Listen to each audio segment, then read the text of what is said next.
గాయపడ్డ చిన్నారులకు సంబంధించిన తాజా వివరాలు సరోజినీ దేవి ఆసుపత్రి దగ్గర మా ప్రతినిధి నరేందర్ లైవ్ లో అందిస్తారు. నరేందర్, గాయపడ్డ చిన్నారుల పరిస్థితి ఎలా ఉంది, అసలు ఈ ప్రమాదం ఎలా జరిగింది? Thank you Sumitra. దీపావళి కొందరి జీవితాల్లో వెలుగు నింపితే వీళ్ళ జీవితాలు మాత్రం విషాదాన్ని నింపిందని చెప్పుకోవచ్చు. అయితే టపాకాయలు జాగ్రత్తగా కాల్వాల్సి పోయి వీళ్ళు ప్రమాదాల గురించి చెప్పుకోవచ్చు. అయితే ఎలాంటి ముందస్తు జాగ్రత్తలు చేపట్టకుండా వీళ్ళు టపాకాయలు కాల్చడంతో వీళ్ళు కంటి చూపులు కోల్పోయని చెప్పుకోవచ్చు. దాదాపు 20 మందికి పైగా సరోజినీ హాస్పిటల్కి వచ్చారు. అయితే వారిలో దాదాపు 8 మంది పరిస్థితి విషమంగా చెప్పుకోవచ్చు. దాదాపు అంటే ఒకరిద్దరికి కంటి చూపు మనకు కోల్పోయే అవకాశం ఉందని చెప్తున్నారు. మనతో మాట్లాడి ఇక్కడ బాధలు చెప్పండి, అసలు ఏం జరిగింది? రాత్రి 7 గంటలకు మా ఇంట్లో టపాసులు తెచ్చిపెట్టామండి. అయితే మా బ్రదర్ వాళ్ళు కాల్చుకుంటారు. అందులో ఒకటి చిన్నది మా భూచక్రం లాంటిది మా బాబు తీసుకెళ్ళి దానికి అగ్గిపుల్లకి తీసుకెళ్ళి అది కాలు వచ్చేసి మొక్కన పడింది. అయితే అక్కడ శంషాబాద్లో చూపించాను. వాళ్ళేమో డాక్టర్ నవజీవన్ హాస్పిటల్ వాళ్ళు ఇక్కడ సరోజినీ హాస్పిటల్కి తీసుకెళ్ళి చూపించండి, కంటికి ఏమైనా ప్రమాదం ఉంటుందేమో అన్నారు. రాత్రి ఆ టైర్కి తీసుకొచ్చి చూపించాము. అదే రాత్రి అడ్మిట్ చేశారు, చూశారు, కన్ను అంతా పరీక్ష చేశారు. కంటికి ఏం కాలేదు, పైన క్లాత్ మొత్తం కాలిపోయింది. అయితే ఒక వారం రోజులు రెస్ట్ తీసుకోవాలి, మందులు వాడాలి, తగ్గిపోతుంది అని రాత్రి చెప్పారు. ఇప్పుడు మళ్ళీ డిశ్చార్జ్ చేసి మందులు రాసి ఇచ్చారు.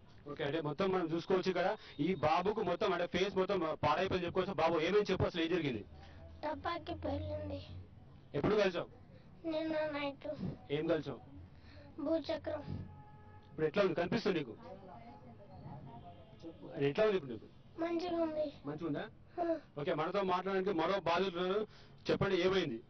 सर्वर परमेश्वर को धन्यवाद होस्। मैले यो सानो बच्चालाई रात में पटका पटकाउँदाखेरि आपके ये बच्चे को हो गया। मैं अंदर खाना बना रहा था, ये बच्चे बाहर आके दूसरे जने से लाके पटका फोड़ते टाइम में वो पटका फूस हो गया बोल के इन्हों क्या करे, हो गया, फूस नहीं हुआ था। क्या नहीं बोला कि आपका बच्चे को कैसा कैसा पड़ा बोल के? मैं तो नहीं, इन लोग को पटके नहीं लाया था घर में, तो दूसरे जने उसे लाके इन लोग पटके फोड़ने के वजह से, दूसरे फोड़ने के वजह इसके ऊपर आँख में लाग गए। बोलो आपको कैसा है? आपको कैसा है? अभी अच्छा है। बोलो बोलो डॉक्टर साहब बोले नॉर्मल।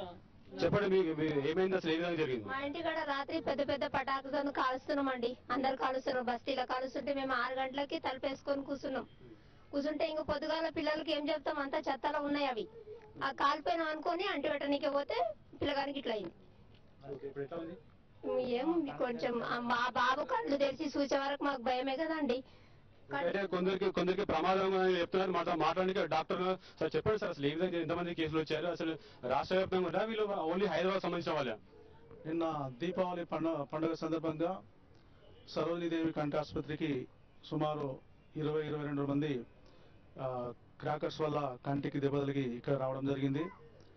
నిన్న 5గురిని ఎగ్జామిన్ చేసి ఏం ప్రమాదం లేదు అప్పుడే డిశ్చార్జ్ చేయడం జరిగింది. మిగతా 15 మందిని అడ్మిట్ చేసి మరి ట్రీట్మెంట్ చేసి మరి ఈ రోజు చూస్తే మరి ఇంకా 10 మందికి కంటికి ఎటువంటి ప్రమాదం లేదని తేలింది. మరి వారిని కూడా డిశ్చార్జ్ చేయడానికి సన్నాహాలు చేస్తున్నాం. మరి ముఖ్యంగా 3గురిని స్కానింగ్ అవసరం ఉంది, కొంచెం డ్యామేజ్ ఎక్కువ ఉంది వాళ్ళకు. వాళ్ళు స్కానింగ్ చేసి వారికి ఇంకా ఫర్దర్ ట్రీట్మెంట్ గురించి ఆలోచించడం జరుగుతుంది. అదేవిధంగా ఒకరికి మాత్రం కొంచెం డ్యామేజ్ ఎక్కువ ఉంది, వారికి ఆపరేషన్ థియేటర్ తీసుకెళ్లడం జరిగింది. వారికి కంటి ఆపరేషన్ చేసి మరి చూపు వచ్చే విధంగా మేము ప్రయత్నం చేస్తున్నాం. మరి ఈ సందర్భంగా నేను ప్రభుత్వానికి ఒకటే విజ్ఞప్తి చేయదలుచుకున్నాను. ముఖ్యంగా ఈ క్రాకర్స్ వల్ల కళ్ళు చూపు ప్రతి సంవత్సరం పెరుగుతున్నాయి కాబట్టి ముఖ్యంగా ఆటం బాంబ్స్ కానీ రాకెట్స్ వల్ల కానీ ఇటువంటి ప్రమాదాలు ఎక్కువ జరిగే అవకాశం ఉంది. కాబట్టి ప్రభుత్వాన్ని విజ్ఞప్తి ఏంటంటే ఈ రాకెట్లను బాంబులను ఇమ్మీడియట్ గా బ్యాన్ చేయాల్సిన, ప్రొడక్షన్ బ్యాన్ చేయాల్సిన అవసరం ఉందని ఈ సందర్భంగా తెలియజేస్తున్నాను. అదేవిధంగా తల్లిదండ్రులు కూడా మరి పిల్లలు ఈ దీపావళి పండుగ సందర్భంగా క్రాకర్స్ కాల్చే సందర్భంలో మీరు పక్కన ఉండి మీ పర్యవేక్షణలో పిల్లలు కాల్చే విధంగా చూసుకోవాల్సిన బాధ్యత మీ పైన ఉంది. అదేవిధంగా క్రాకర్స్ కాల్చినప్పుడు పక్కన ఒక బకెట్ నీళ్లు, అదేవిధంగా కాటన్ దుస్తులు ధరించాల్సిన అవసరం ఉంది. మరి ముఖ్యంగా ప్రొటెక్షన్ గ్లాస్ పెట్టుకొని మరి ఈ క్రాకర్స్ కాల్చినట్టయితే మరి కంటికి ఎటువంటి ప్రమాదం జరిగే ఆస్కారం లేదు. కాబట్టి ఈ బాధ్యత ప్రభుత్వం పైన ఉంది, తల్లిదండ్రుల పైన ఉందని ఈ సందర్భంగా తెలియజేస్తుంది. అయితే డాక్టర్లు కావచ్చు, ప్రభుత్వం కావచ్చు, మీడియా కావచ్చు, ఎంత మొత్తుకున్నా అనే ప్రమాదాలు మాత్రం తగ్గట్లేదు. ప్రతి సంవత్సరం ప్రమాదాలు పెరుగుతున్నాయి. అదే విధంగా ఈ లక్ష్మీ అటం బాంబులు కావచ్చు, రాకెట్లు కావచ్చు, వీటిని నిషేధించాలి. విధంగా ఈ వీటితో మొత్తం పెద్ద ఎత్తున వీరికి ప్రమాదం జరుగుతుంది ఇక డాక్టర్లు అంటున్నారు. Vote studio. Right, thank you Narender.